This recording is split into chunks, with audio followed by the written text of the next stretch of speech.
السلام علیکم ویورز، آج ہم نے بات کرنی ہے مشرقی پاکستان کی علیحدگی اور بنگلہ دیش کا قیام۔ 1970 کے عام انتخابات کے بعد جب عوامی لیگ کو مشرقی پاکستان میں کامیابی ملی اور ملک کی باغ دوڑ عوامی لیگ کو نہ سونپی گئی تو مشرقی پاکستان میں امن و امان کی صورتحال خراب ہو گئی۔ ان حالات کو سنبھالنے کے لیے chief marshal administrator general Yahya Khan نے وہاں ایمرجنسی لگا دی۔ پاک فوج نے امن و امان کی صورتحال کو بہتر بنانے کی کوشش کی، لیکن حالات روز بروز خراب ہوتے چلے گئے کیونکہ وہاں پر مکتی باہنی نامی تنظیم فسادات پھیلانے میں مصروف تھی۔ ان حالات میں 15 مارچ 1971 کو ذوالفقار علی بھٹو، جنرل یحییٰ خان اور شیخ مجیب الرحمان کی ڈھاکہ میں ملاقات ہوئی تاکہ حالات کو پرامن بنایا جا سکے۔ یہ مذاکرات بغیر کسی نتیجے کے ختم ہو گئے۔ کشیدہ حالات کے باعث لاکھوں کی تعداد میں بنگالیوں نے بھارت کی طرف ہجرت کرنا شروع کر دی۔ بھارت نے بنگالیوں کی مدد کا سرکاری طور پر اعلان کر دیا۔ بھارتی فوج نے باغیوں کو اسلحہ دیا اور ان کی تربیت کرنا شروع کر دی، جس کی وجہ سے پاکستان اور بھارت کے مابین حالات خراب ہو گئے۔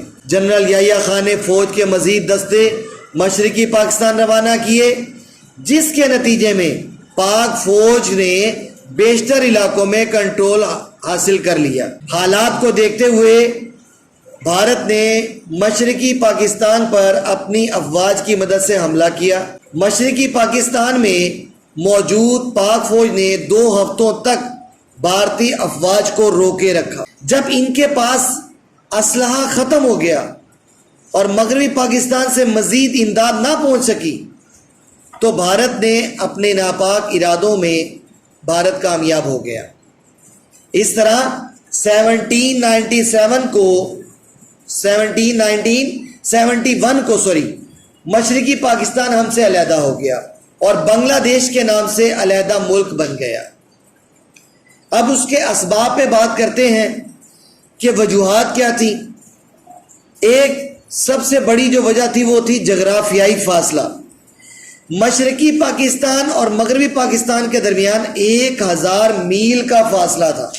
ان دونوں حصوں کے درمیان ملک بھارت تھا، جو کہ 1947 میں تقسیم ہند کے بعد سے ہی پاکستان کی سالمیت کو نقصان پہنچانے کی کوشش میں مصروف تھا۔ 1000 میل کے فاصلے پر واقع دونوں حصوں میں سیاسی اور ثقافتی رابطے رکھنا بہت دشوار کام تھا۔ دونوں حصوں کی ثقافت بھی ایک دوسرے سے بالکل مختلف تھی۔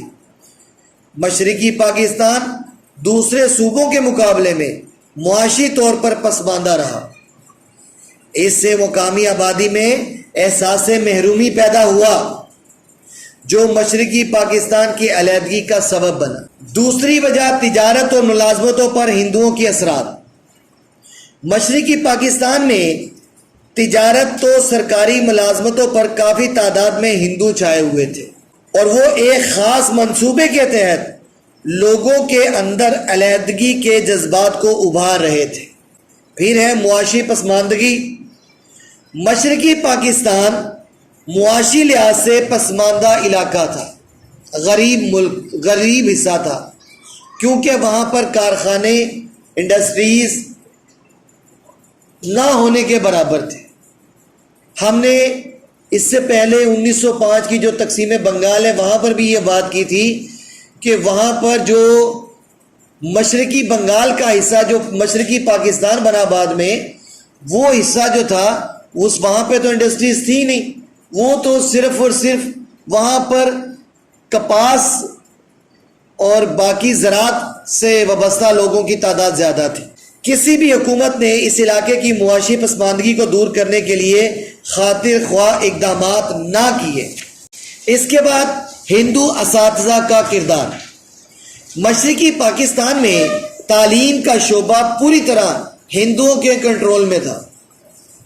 انہوں نے بنگالیوں کو پاکستان کے خلاف پوری طرح تیار کیا اور ان کے جذبات کو ابھارا۔ اس کے بعد زبان کا مسئلہ تھا۔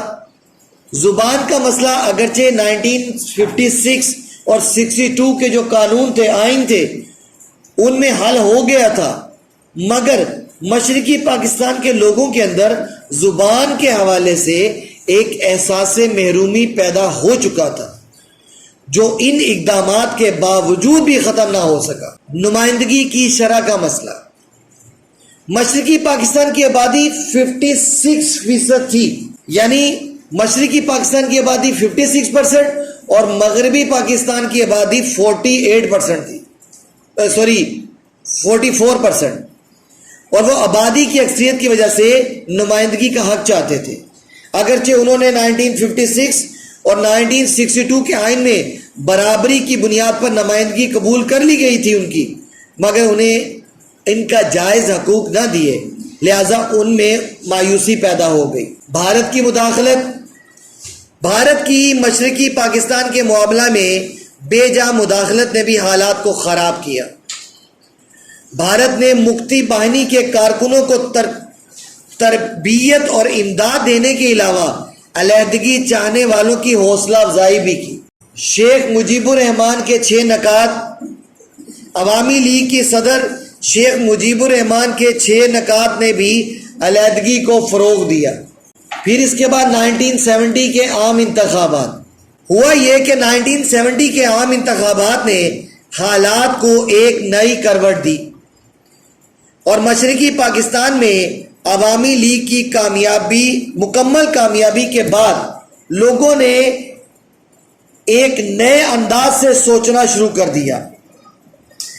بنگال کے قیام کے بعد جنرل یحییٰ خان نے باقی رہ جانے والے مغربی پاکستان میں حکومت پاکستان پیپلز پارٹی کے سربراہ ذوالفقار علی بھٹو کے سپرد ان کی حکومت کر دی مغربی پاکستان کی، کیونکہ اس جماعت کو 1970 کے انتخابات میں مغربی پاکستان میں اکثریت حاصل ہوئی تھی۔ اس طرح ذوالفقار علی بھٹو نے پاکستان کی تاریخ میں پہلے سول مارشل ایڈمنسٹریٹر کی حیثیت سے عہدہ سنبھالا۔ ملک کا نظام چلانے کے لیے ایک عبوری آئین 1972 میں بنایا گیا اور مستقبل کے آئین کے لیے نئی منتخب ہونے والی قومی اسمبلی کے 25 ارکان پر مشتمل ایک کمیٹی بنائی گئی جس میں تمام سیاسی جماعتوں کو نمائندگی دی گئی۔ یہ تھا جی آج کا ہمارا ٹاپک، مشرقی پاکستان کی علیحدگی، جس پہ ہم نے ابھی بات کی۔